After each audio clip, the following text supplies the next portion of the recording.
नमस्कार। मेरा नाम भाऊ तोरसेकर। आप देख रहे हैं प्रतिवाद। दोस्तों, ये मेरा यानी भाऊ तोरसेकर का हिंदी यूट्यूब चैनल है। प्रतिपक्ष है, ये मेरा मराठी यूट्यूब चैनल है। और शुरू में मैं प्रतिपक्ष में मेरे हिंदी वीडियो डालता था, लेकिन कुछ लोगों के आग्रह के कारण मैंने प्रतिवाद ये अलग हिंदी यूट्यूब चैनल बनाया है। तो जो सिर्फ मुझे हिंदी में सुनना चाहते वो कृपा करके प्रतिवाद को सब्सक्राइब करें।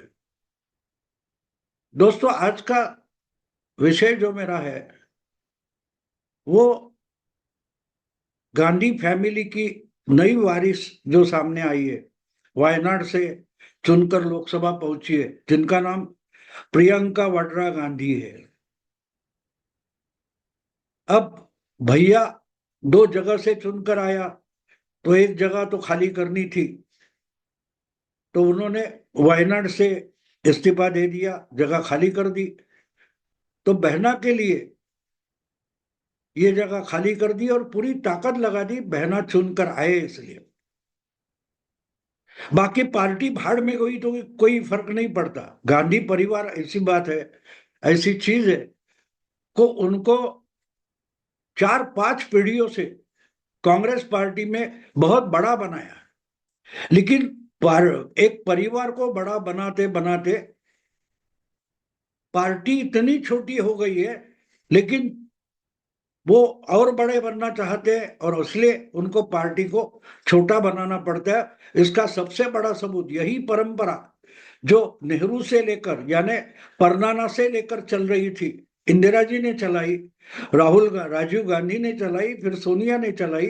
अब चौथी पीढ़ी में राहुल गांधी वही परंपरा लेकर आगे चल रहे हैं कि पार्टी को छोटा करो, तब जाके हम परिवार या परिवार के वारिस बड़े बन सकते हैं। अब बड़ा कैसे बनाया या बनाया जाता है, ये भी समझना जरूरी है।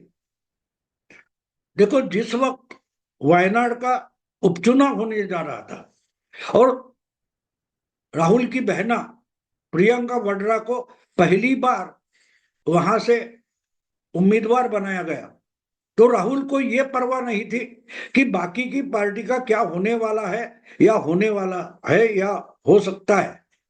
बस मेरी बहना पार्लियामेंट तक पहुंचनी चाहिए। तो इन्होंने महाराष्ट्र और झारखंड, ये दो विधानसभा के चुनाव होने वाले थे, उनकी तरफ मुड़कर भी नहीं देखा। उत्तर प्रदेश के बाद अगर 2 नंबर का बड़ा राज्य कोई है तो महाराष्ट्र है। और अगर महाराष्ट्र में विधानसभा के चुनाव हो रहे, जहां आज भी कांग्रेस एक अच्छी और तगड़ी पार्टी मानी जाती है, उत्तर प्रदेश हो, बिहार हो, ऐसी जो अलग अलग छोटे मोटे राज्य है, वहां तो कांग्रेस पूरी नामशेष हो गई है।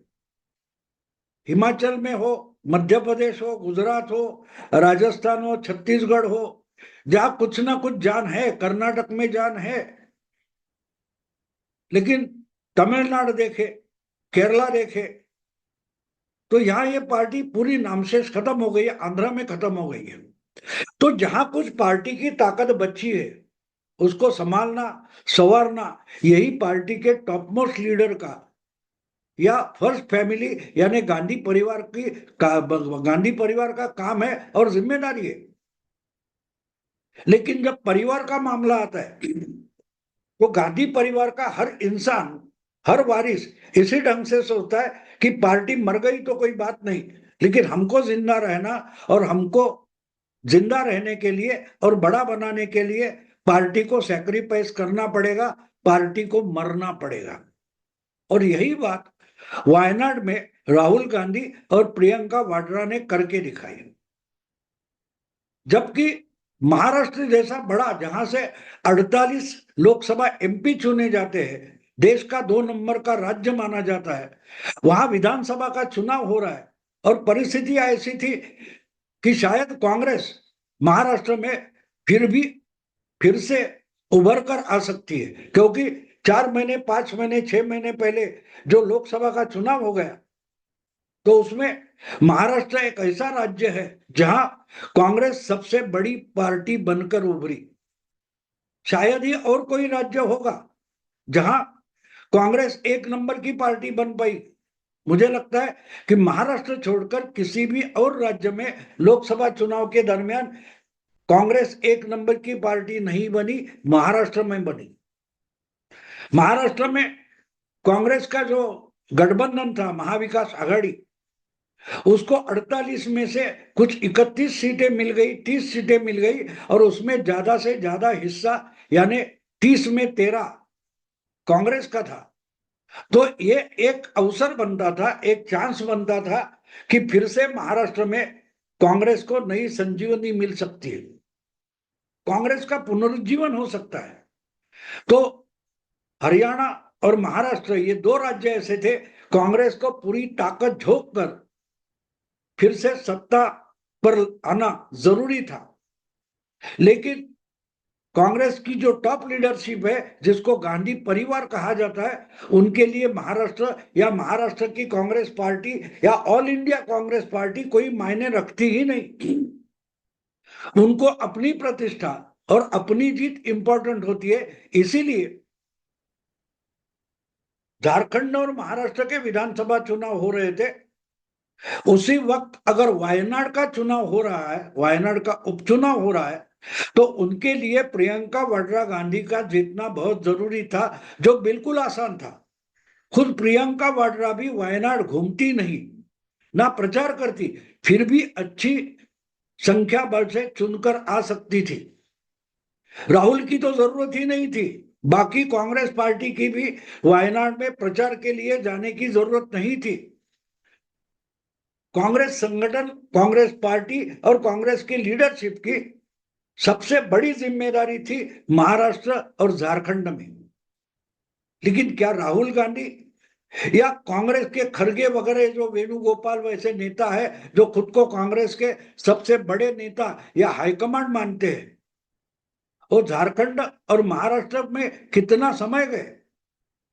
पूरा संगठन के बड़े नेता, जो पदाधिकारी है, वो तो वायनाड के आसपास ही घूमते रहे, जहां बिल्कुल आसानी से प्रियंका वाड्रा जीतने वाली थी। लेकिन इनके मन में डर था कि शायद कुछ गड़बड़ हो गई, तो गड़बड़ होगी तो कांग्रेस हारने दो, लेकिन गांधी परिवार नहीं हारना चाहिए। और हार से लोग इतने डरते हैं, आपको मालूम है, पिछले लोकसभा चुनाव में वायनाड से तो राहुल गांधी लड़े ही, लेकिन अमेठी से दोबारा लड़ने का भी उनको डर लग रहा था। इसलिए माता ने खाली कर दी हुई, रिक्त कर दी हुई रायबरेली से चुनाव लड़े और जीत गए। लेकिन अमेठी में फिर से हारने का डर इनको इतना सता रहा था कि ये रायबरेली में चुनाव लड़े, लेकिन दोबारा स्मृति ईरानी के सामने अमेठी से चुनाव लड़ने को डर गए।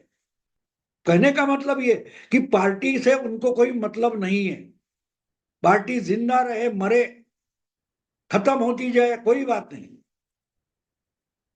गांधी परिवार बड़ा होना चाहिए। और इसलिए प्रियंका वाड्रा इतनी इंपॉर्टेंट थी, वो जीत गई और बड़ी भारी बहुमत से जीत गई। लेकिन कांग्रेस की महाराष्ट्र में बहुत बुरी हालत हो गई, झारखंड में बुरी हालत हो गई। झारखंड में तो ठीक है कि कांग्रेस की लीडरशिप में चुनाव नहीं लड़ा गया, वो तो झारखंड मुक्ति मोर्चा और हेमंत सोरेन के नेतृत्व में लड़ा गया। लेकिन महाराष्ट्र तो कांग्रेस के नेता एक दूसरे से और मित्र दलों से लड़ रहे थे कि मुख्यमंत्री किसका बनेगा, हमारा बनना चाहिए वगैरह वगैरह। जो महाराष्ट्र के मुख्यमंत्री बनने के लिए जो पार्टी इच्छा रखती थी, वही कांग्रेस पार्टी महाराष्ट्र में इतनी भी संख्या एमएलए की नहीं जुटा पाई कि भाई अपोजिशन लीडर भी अपने दम पर ले ले। क्योंकि महाराष्ट्र में विधानसभा की जो सीटें हैं वो 288 है, तो उसका 10% यानी कम से कम 29 एमएलए जरूरी होते हैं अगर आपको अधिकृत अपोजिशन लीडर बनना है तो। लेकिन महाविकास आघाड़ी के कुल मिलाकर 3 पार्टियों के सिर्फ 46 एमएलए बने। उसमें बड़ी पार्टी शिवसेना उबाठा बनी, जिनके 20 एमएलए आए, कांग्रेस के 16 एमएलए आए और शरद पवार के गुट के सिर्फ 10 एमएलए आए। तो कुल मिलाकर इनके 46 एमएलए आ गए। और कांग्रेस की हालत, जो पार्टी लोकसभा में 1 नंबर की थी, वो विधानसभा में 2 नंबर नहीं, 3 नंबर नहीं, 5वें नंबर पर चली गई। क्योंकि कुल मिलाकर जितनी सीटें महाविकास आघाड़ी को मिली है, उससे भी एकनाथ शिंदे की अकेली जो शिवसेना है उसको ज्यादा मिली है। भाजपा की बात तो छोड़ दो, भाजपा तो पूरे महाविकास आघाड़ी के 3 गुना एमएलए चुनकर आए, 132। तो कहने का मतलब ये दोस्तों कि जितनी गांधी परिवार की प्रतिष्ठा बढ़ती है, उतनी कांग्रेस खत्म होते जा रही है। और अब वही प्रियंका वाड्रा जो पहली बार संसद में चुन कर आई है, तो वो टीचर बनकर संविधान पर दूसरों को ज्ञान देने लगी है। उन्होंने जो कुछ अपना ज्ञान बांटा है लोकसभा के में भाषण करते हुए, उस पर बहुत सारी टिप्पणियां हो गई। अब उनके चमचे चाटुकार पत्रकार है, वो तो बोलेंगे कि बहुत बड़ी बाजी मार ली, बड़ा खेल कर दिया, बड़ा निशाना लगा दिया। लेकिन खुद पहली भाषण में ही प्रियंका वाड्रा ने ऐसी कुछ गलतियां कर दी कि वो गलतियों को वो खुद भी डिफेंड नहीं कर पा रही है, ना कि कांग्रेस पार्टी डिफेंड कर रही है, ना डिफेंड कर पा रही है। तो लेकिन गिरे तो भी टांगों पर, गांधी परिवार का सबसे अगर बृहदवाक्य कौन सा है, उनका सिग्नेचर सेंटेंस क्या है? गिरे तो भी टांगों पर। हम हारेंगे फिर भी बोलेंगे कि हम ही जीत गए हैं। तो इन्होंने जो कुछ बातें संविधान के बारे में पार्लियामेंट में बताई थी, उसकी गलतियां जब बीजेपी के या एनडीए के लोकसभा सदस्य निकालने लगे, राजनाथ सिंह हो, डिफेंस मिनिस्टर, या और कांग्रेस के नेता जो है, वो इनको समझाने लगे कि आप कांग्रेस की गलतियां बता रही है, जो गलतियां संविधान के दायरे में रहकर हो गई है। ये जो आप हिस्ट्री बता रही है, वो तो आपकी दादी ने की हुई है, आपके परनाना ने की है, आपके पिता ने की है। तो गलतियां मानते हुए भी ये टीचर बनी हुई, जिस ढंग से भाषण प्रियंका वाड्रा लोकसभा में दे रही थी, ऐसा लगता था कि किसी स्कूल के क्लास टीचर का लेक्चर चल रहा है अपने बच्चों के सामने, स्टूडेंट के सामने। क्लास टीचर जिस ढंग से बात करती है, उस ढंग से प्रियंका वाड्रा बात कर रही थी, और अपनी ही पार्टी की कॉन्स्टिट्यूशनल गलतियां जो है, संवैधानिक गलतियां है, वो बता रही थी। और इस ढंग से बता रही थी कि मानो ये गलतियां कांग्रेस ने या इंदिरा जी राजीव ने नहीं की है, बल्कि बीजेपी ने की है। तो इनको ध्यान दिलाया गया, इनका ध्यान आकर्षित करने की कोशिश की गई, अरे भाई ये तो आपकी पार्टी ने किया है, ये आपके परिवार के जो पूर्वज है, पुरखे हैं, उन्होंने किया है। तब गलती मानने का तरीका देखो। ये कहती है प्रियंका वाड्रा, बीजेपी वालों को कहती है, ठीक है गलतियां हमने की है, लेकिन हमारे गलतियों से आप सीखे। ये गजब की टीचर हो गई। हम लोग अपने बच्चों को पढ़ने के लिए, सीखने के लिए स्कूल में भेजते हैं, कॉलेज में भेजते हैं, तो हमारे दिमाग में एक आइडिया होता है कि जो टीचर है वो पढ़ा लिखा है, वो गलत क्या है और सही क्या है, ये हमारे बच्चों को पढ़ाएगा, अपनी गलतियां बताएगा, और अपनी गलतियों से बच्चे सीखे। ऐसे पढ़ाने वाला दुनिया में और कोई टीचर नहीं पैदा हो गया जो गांधी परिवार में पैदा हो गया, जो सोनिया गांधी ने पैदा किया है। तो लोकसभा में और पार्टियों के, या जो लोग 500 से ज्यादा लोकसभा के सदस्य हैं, उनको बच्चों जैसा सिखाने वाली प्रियंका वाड्रा क्या बात कर रही है? गलतियां तो हमने की है, आप हमारी गलतियों से सीखो। क्या अजूबा है? दुनिया में ऐसा कोई अजूबा मिलेगा भी नहीं कि टीचर करे गलती, टीचर का खानदान करे गलती, और स्कूल के बच्चों ने इनकी खानदान की गलतियों से अपनी जिंदगी की सीख लेनी है। कम से कम ये तो बोलती कि हमने इतनी बड़ी भारी गलती की कि आप हमसे सीखे। हमने 50 साल में देश में हमारे परिवार ने राज किया है तो सिर्फ गलतियां ही गलतियां की है और जानबूझकर गलतियां की है ताकि बाकी के दल कुछ नया सीखे। ऐसा तो उन्होंने नहीं कहा। जब गलतियां दिखाई गई तो बोलती है कि हमारी गलतियों से आप सीखे, लेकिन ये जवाब नहीं दे पा रही है कि भाई हमसे गलतियां क्यों हो गई, कांग्रेस पार्टी से गलतियां क्या हो गई, क्यों हो गई।